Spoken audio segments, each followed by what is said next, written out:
മുരുകദോസ് സംവിധാനം ചെയ്ത് സൽമാൻ ഖാൻ നടിച്ച സിക്കന്ദർ എന്ന് പറയുന്നത് രാജാവ്. ഇപ്പം ആധുനിക കാലഘട്ടത്തിലെ രാജാവ്. പ്രജകളൊക്കെ രാജാവിനെ പോലെ കാണുന്നു. രാജ്കോട്ടിലെ രാജാവാണ്. ഹൃദയം കൊണ്ട് സമ്പന്നനാണ്. രാജാവിൻ്റെ രാജ്യ തലസ്ഥാനം പിന്നെ മുംബൈയിലോട്ട് മാറ്റും. അത് ഒറ്റ മുംബൈ പിടിച്ചടക്കണമെന്നല്ല, സ്നേഹം കൊണ്ട് കീഴ്പ്പെടുത്തിയ ഒരു രാജാവാണ്. പിന്നെ നമ്മുടെ കൂടെ തന്നെ രാജാവിൻ്റെ രാജ്ഞിയായിട്ട് സ്മൃതി മന്ദാന, രശ്മിക മന്ദാന ഉണ്ട്. രശ്മിക മന്ദാന അദ്ദേഹത്തിനെ ഹൃദയതുല്യം സ്നേഹിക്കുന്നു. തിരിച്ച് സ്നേഹമുണ്ട്. പക്ഷേ തിരിച്ച് അവളുടെ മനസ്സ് വായിക്കാൻ വേണ്ടിയിട്ട് ഈ രാജാവിന് സമയം കിട്ടുന്നില്ല. രാജാവ് വേറെ കുറേ കാര്യങ്ങളിൽ ഇങ്ങനെ ഓടിക്കൊണ്ടിരിക്കുകയാണ്. രാജാവ് എന്തെങ്കിലുമൊക്കെ ഒരു ഐഡിയയോ എന്തെങ്കിലും കേസുകളിൽ ഇടപെടും. അത് കഴിഞ്ഞിട്ട് വീട്ടിൽ വന്നിട്ട് രാജകുമാരിയെ രാജകീയമായിട്ട് സ്നേഹിക്കും. വീണ്ടും അടി, വീണ്ടും സ്നേഹം, വീണ്ടും അടി, വീണ്ടും സ്നേഹം. ഇങ്ങനെ പോവേണം. ഇതിങ്ങനെ വലിഞ്ഞ് പിന്നെ അങ്ങോട്ട് ഭയങ്കര ഇമോഷണലാണ്. മെലോ ഡ്രാമ കുത്തിക്കയറ്റി കരഞ്ഞ് മെഴുകി തൂറി ഇങ്ങനെ പോവേണം കേട്ടോ. ഈ രാജാവിന് തീരെ വയ്യ. രാജാവ് ഒരുപാട് വയസ്സായി. രാജാവിനെ ക്ലോഷറൊക്കെ വയ്ക്കുമ്പോൾ നമുക്ക് കൃത്യമായിട്ട് രാജാവിൻ്റെ വയസ്സ് അറിയാൻ പറ്റുന്നുണ്ട്. അങ്ങനെ പോയിട്ട് പിന്നെ ഒരു വെറൈറ്റി ആയിട്ടുള്ള ഒരു പാസം ഉടലെടുക്കുകയാണ് കേട്ടോ. സഹോദരി രക്ഷിക്കൽ, കൂട്ടുകാരി രക്ഷിക്കൽ, ഭാര്യ രക്ഷിക്കലൊക്കെ നമ്മൾ കണ്ടിട്ടുണ്ട്. പുതിയ സാധനം അവയവത്തെ രക്ഷിക്കൽ. എന്തായാലും അതൊന്നും ഞാൻ പറയണില്ല. അതിൻ്റെ ഇടയിൽ നമ്മുടെ മുരുകദോസിൻ്റെ കുറേ ബ്രില്യൻസ് ഉണ്ട്. കണ്ണുകൾ പുറം ലോകം കാണാനുള്ളതാണ്. അതൊരു 4 ചുവരുകൾക്കുള്ളിൽ തളച്ചിടേണ്ടതല്ല. വലിയ കാഴ്ചകൾ അവൾ കാണട്ടെ, ലോകം കാണട്ടെ. കണ്ണുകൾ.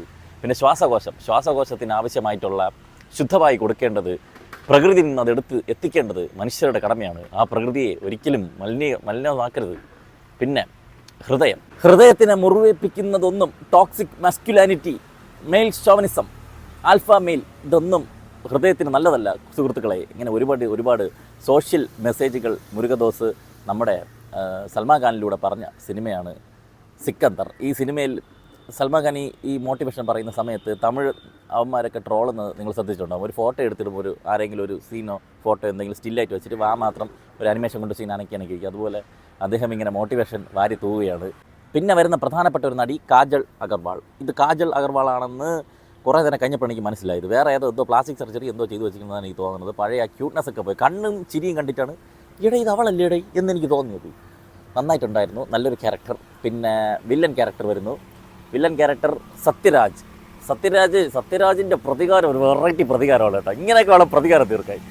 ഇത് എങ്ങനെ എഴുതി ഉണ്ടാക്കിയാണോ, സൂപ്പർ കേട്ടോ. പിന്നെ കിഷോറുണ്ട്.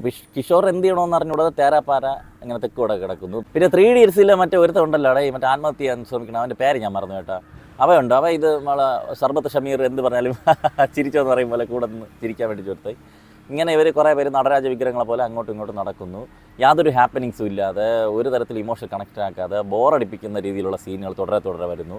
ഫൈറ്റ് സീനുകൾ. ഇത് ബേസിക്കലി ഈ സിനിമ ഒരു വലിയൊരു സ്റ്റാറിനെ വെച്ച് ചെയ്യേണ്ട വലിയ ക്യാൻവാസ് വലിപ്പമൊന്നും ഈ സിനിമയ്ക്കില്ല. ഇത് വല്ല വരുൺ ധവാനാ ഇല്ലെങ്കിൽ മറ്റേ ധ്രുവ് സർജയ ഇവരൊക്കെ വല്ല ചെയ്യേണ്ട ഒരു സിനിമയേ ഉള്ളൂ. അതിൽ സൽമാൻ ഖാനെ കൊണ്ട് അവതരിപ്പിച്ചിരിക്കുകയാണ്.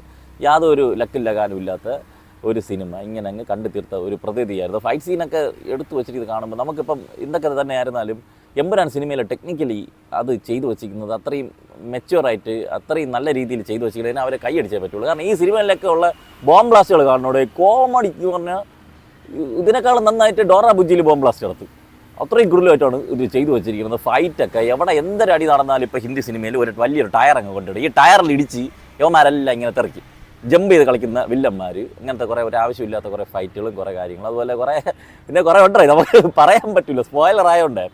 ഇത് ഒരു മലങ്കൾട്ടായിട്ടോ അങ്ങനെ ഒരു ഓവർ ദ ടോപ്പായിട്ടോ അങ്ങനെ ഒന്നും ആസ്വദിക്കാൻ പറ്റില്ല. ഇത് ഇങ്ങനെ നമ്മളെ ഒരു ക്ഷമയെ പരീക്ഷിച്ച് ഇങ്ങനെ അങ്ങ് ഇരുത്തിക്കൊണ്ട് പോകുന്ന ഒരു സിനിമ. ആകെപ്പാടെ ഇത്തിരി മെച്ചമെന്ന് പറയാൻ പറ്റണത് സന്തോഷ് നാരായണൻ്റെ മ്യൂസിക് ഇതുപോലൊക്കെ കൊള്ളായിരുന്നു. BGM വലിയ സംഭവമൊന്നുമില്ല ഇതിൻ്റെ. ഈ പടത്തിൽ പിന്നെ എന്ത് ചെയ്തിട്ടും കാര്യമൊന്നുമില്ല. അങ്ങനത്തെ ഒരു സിനിമയുടെ മുരുകദോസ് ഇപ്പം ശങ്കരേട്ടന് പഠിക്കുകയാണെന്ന് തോന്നുന്നു. വന്ന് വരെ അതപ്പതിച്ച് പോവേണ്ട എന്ന് പറഞ്ഞിട്ട് മറ്റേ നമ്മളെ ഇന്ത്യൻ 2 പോലെയൊന്നും ആയിട്ടൊന്നുമില്ല. അതിന് ഇനി സമയമുണ്ടെന്ന് തോന്നുന്നു. എന്നാലും എന്തിനാണ് എടുത്ത് വെച്ചിരിക്കുന്നത്? ചുമ്മാ മനുഷ്യൻ്റെ സമയം കളയാൻ വേണ്ടി മെനക്കെടുത്തി എന്നുള്ള ഒരു ചിന്തയാണ് ഈ സിനിമ കണ്ട് തീർന്നപ്പം എനിക്ക് തോന്നിയത്. സിക്കന്ദർ, രാജ്കോട്ടിലെ സുൽത്താൻ. എന്തരാ വരട്ടെ.